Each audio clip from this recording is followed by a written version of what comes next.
Welcome back, Kim Pao fans!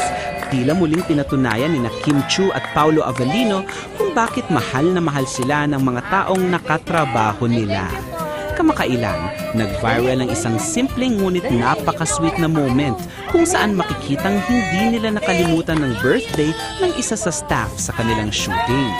Sa video nga, sabay silang kumanta ng happy birthday at hindi iyon basta-bastang bati lang. May lambing, may sincerity at may genuine na saya habang kinakantahan nila ang staff.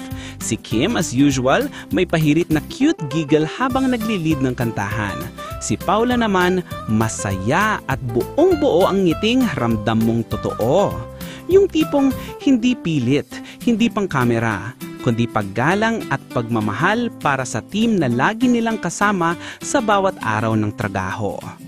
Marami ang natuwa at nagsabing nakaka-touch na hindi nila nakakalimutang i-appreciate ang mga tao sa likod ng kamera.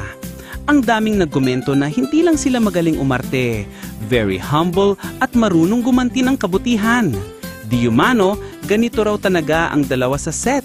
Approachable, respectful at marunong magpasaya ng mga kasama nila. May ilang fans pa nga na nagsabing ang ganda panoorin na hindi lang sila sweet sa isa't isa, kundi sweet din sa lahat ng tao sa paligid nila.